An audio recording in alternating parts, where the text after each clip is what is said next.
If your cat has ever returned to the same corner of your home, the same wall, the same closed door, the same section of floor, with that low, unhurried attention that isn't play and isn't hunger and isn't anything you have a clean word for.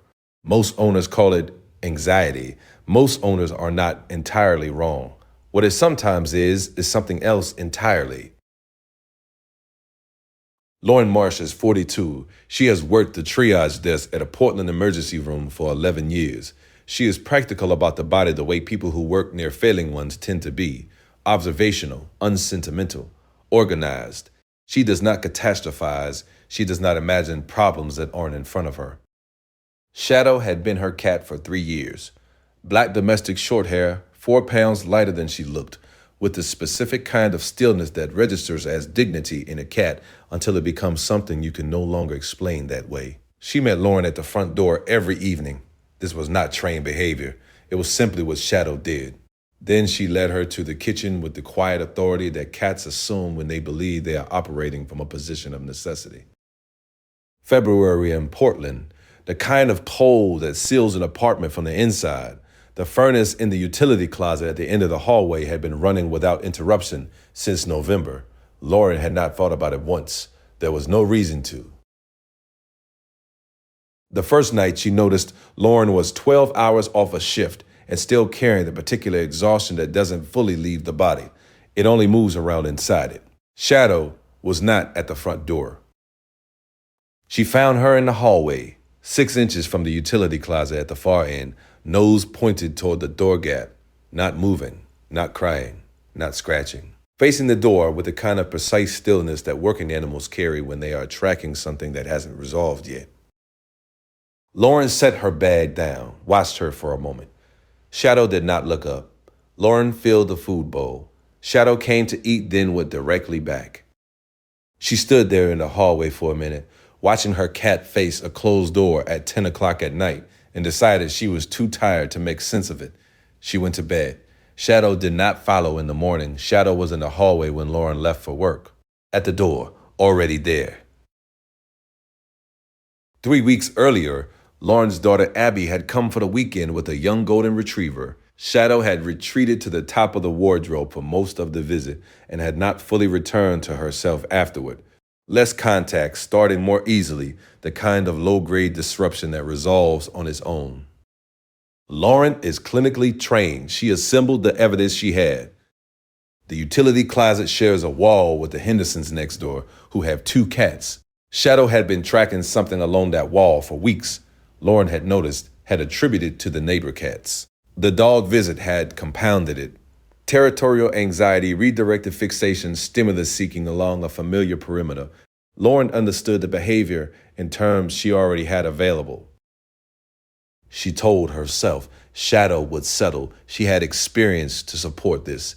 The explanation was organized and sufficient. She moved on. On the third night, Lauren on shift at 5 in the morning. She needed sleep by 11. Shadow was in the hallway when Lauren went to bed. She brought her into the bedroom and closed the door. Shadow sat at the door for several minutes, then came to the foot of the bed, then was still. Lauren woke to her alarm at 4:30. When she opened the bedroom door, Shadow was past her and down the hall before Lauren had taken a second step. Back at the utility closet, already there.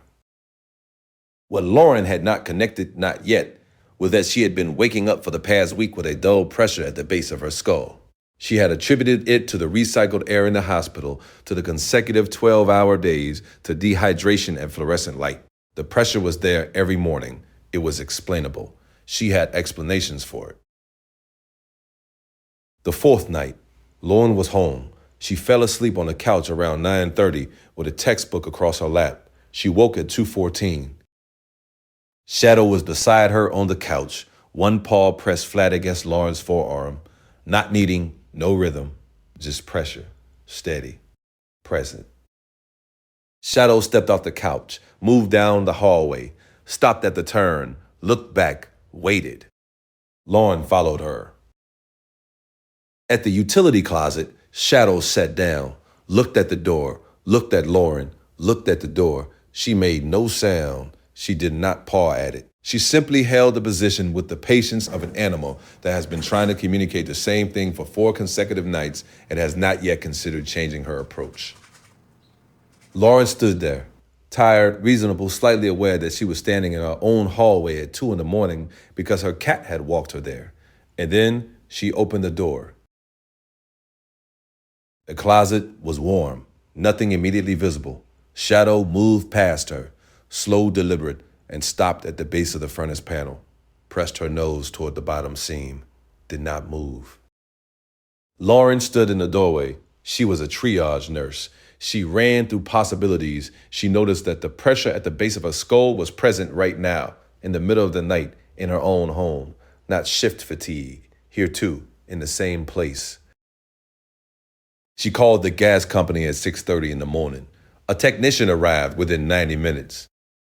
The CO reading at floor level inside the utility closet, 78 parts per million, below the threshold that triggers residential alarms, which are calibrated to spike detect, not to register chronic low-level accumulation, but above the concentration the CDC classifies as safe for sustained nightly exposure over multiple weeks.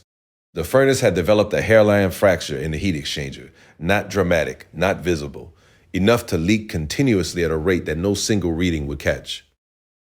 The technician said, and Lauren wrote this down because she needed to have it exactly right, if you'd stayed at that exposure level for another week, we'd be having a very different conversation. She looked at Shadow sitting on the utility closet floor and thought about 4 nights, the door, the stillness, the paw on her arm at 2 in the morning. Here is what we know.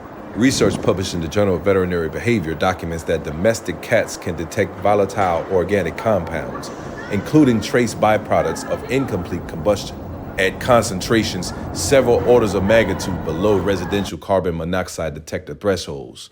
A domestic cat's olfactory system contains approximately 200 million scent receptors compared to 6 million in the human nose.